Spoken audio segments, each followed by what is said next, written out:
Hey everyone, and a happy Halloween to you.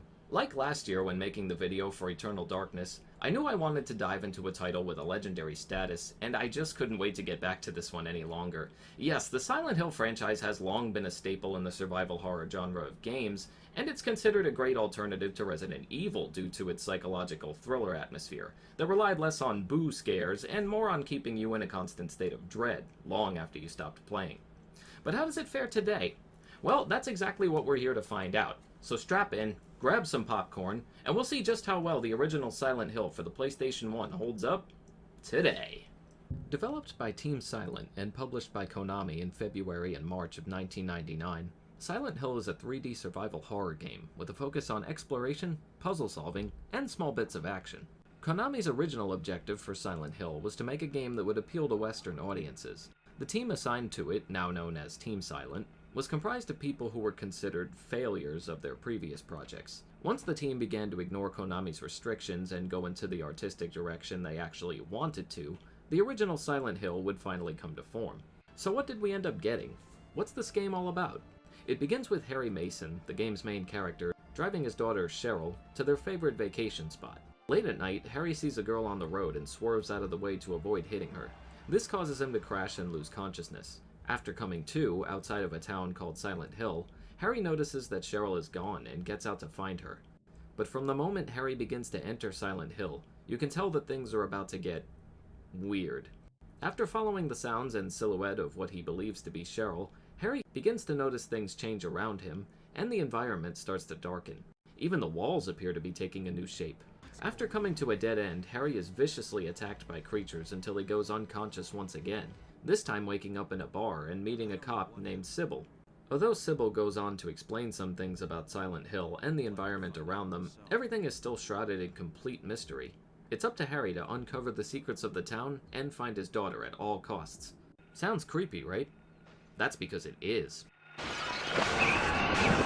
Like Resident Evil at the time, Silent Hill uses what's called tank controls to move with.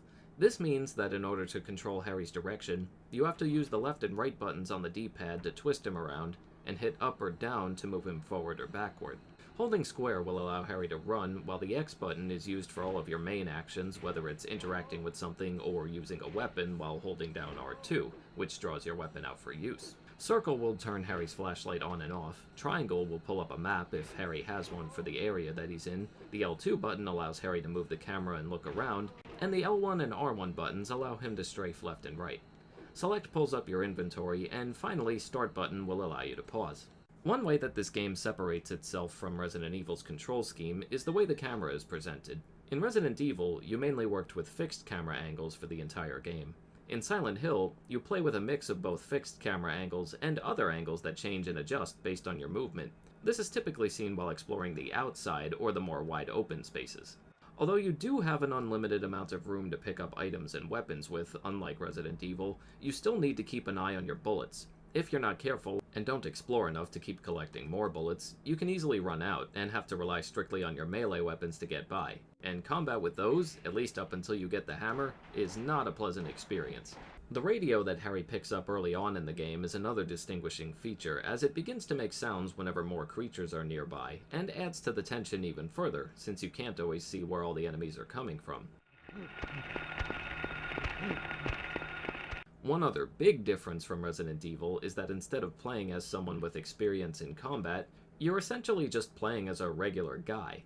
This, to me at least, made the experience a lot more tense and personal. If you were to ask someone what they think of when the words Silent Hill come to mind, one of the first things they're always going to tell you is the iconic fog that illuminates the entire town at all times. And that's understandable, as you really do see it constantly. Funny enough, the fog was put in the game due to hardware limitations. Despite that, it would actually work in the game's favor, as this went on to craft the entire atmosphere we know now. Well, maybe not all of the atmosphere. There's one other big component to discuss. Damn! My head. What's wrong? Harry? Harry, let me help you. It's been called many things. Another world, alternate side, nightmare world, etc. But the official title of this nightmarish realm is Otherworld. What it is, the game is not entirely clear. Some argue it's simply an alternate dimension to the one we live in, which represents something much more dark and horrifying that regular humans are unable to see or comprehend. Others believe it to be a complete fabrication, concocted in the mind or minds of others as a form of their own personal hell. But one thing is for sure, it is really freaky. During these unexpected transitions, the areas become completely rusted and drenched in blood, while industrial noise pollutes your speakers. It makes what was already a dark and gloomy area somehow even darker and gloomier. The game's most frightening enemies also tend to appear in these sections of the game. And the areas you traverse are scary enough as it is. Some of these locations include an elementary school, a hospital, and even an amusement park. But switch it to the Otherworld incarnation, and yikes. I don't think I'll ever get the image of this hospital and its nurses out of my head. A big portion of this game revolves around exploring, solving puzzles, finding keys, and reaching the next area for the story to continue. While some of these puzzles can be trickier than others, I never found any of them to be too difficult or confusing, as most of the challenge came from finding the items you needed, than actually solving the puzzles themselves. This is good, as it means there's less obscure things to miss or have to look up a guide for, even if there's still a few segments that I would say fit that description. We've talked about how much of an impact both the sound and artistry have on this game, but let's talk about the graphics themselves. Being as this title came out in 1999, the graphics are appropriately blocky, and some of the human models may look a little silly to those who are used to the graphical quality of today's games. On top of this, a lot of the voice dialogue is also very stilted and uncharismatic. I see it all now. Yes, everything. I want to say that while I agree these things will strike you as very silly the first time you see and hear them, I also believe those thoughts will leave your mind just as quickly as you begin to witness the style and the sheer horror of everything around you. Yes, I'm saying that even with these graphics, the game managed to terrify me on more than one occasion.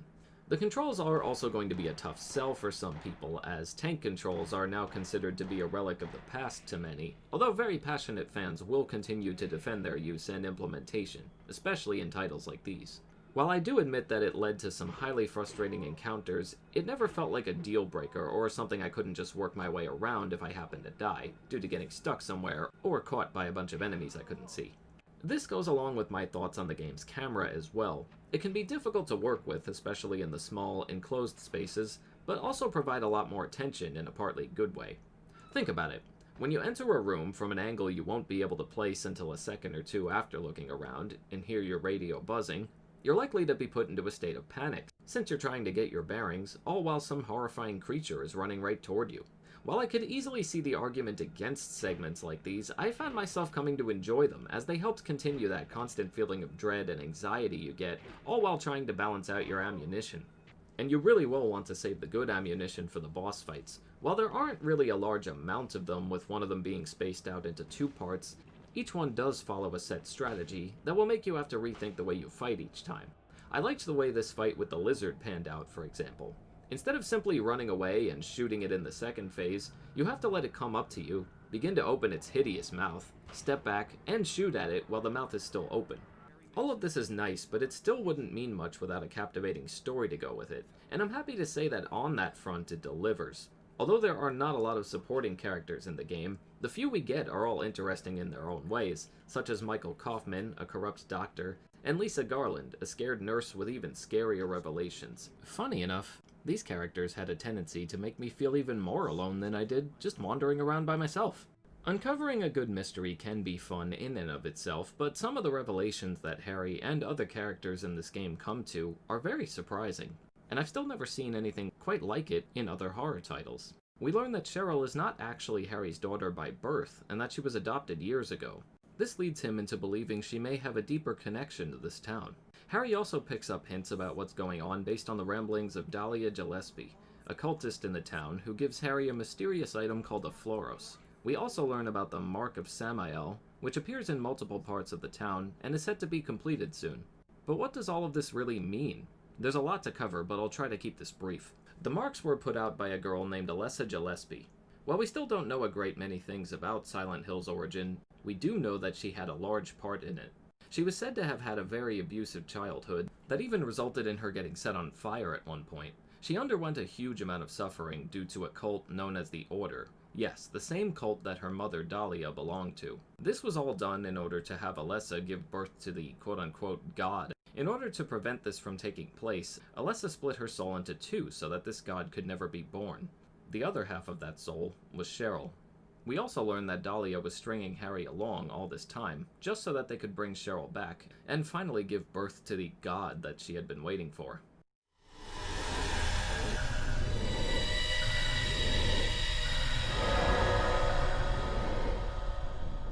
What happens in the end actually varies depending on many of the choices you make throughout the game. There are a total of 5 endings ranging from bad all the way to good plus. The bad endings have you facing off with Alessa and Cheryl fused into an incubator, while the good and good plus endings put you up against the Incubus, a far more terrifying looking demon.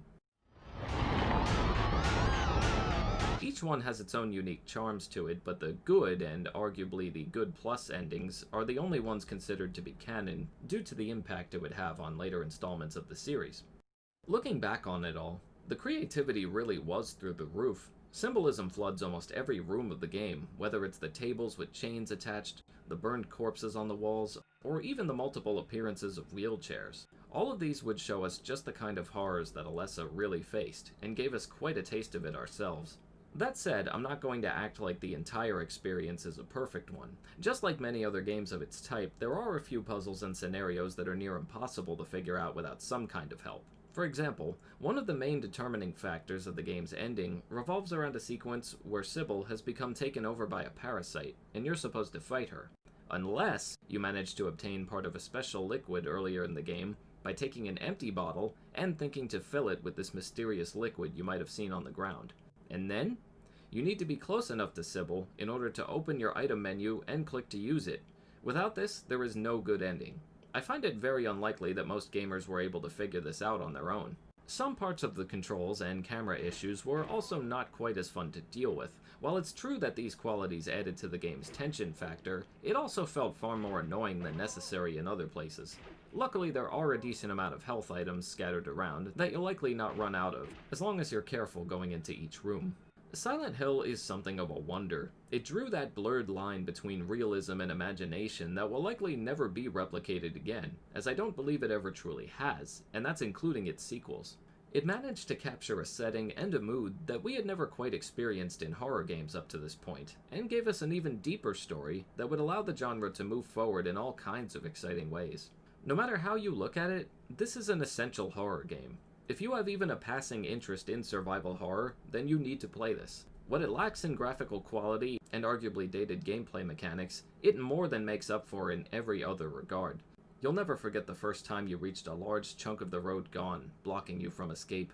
You'll never forget the first time that the elementary school shifted into its Otherworld incarnation, changing the entire landscape of the place you just walked through. And you'll never forget your first encounter with the terrifying nurses in the Otherworld hospital. This experience is one of a kind, and something that needs to be seen to be believed. And even then, you still won't really believe it.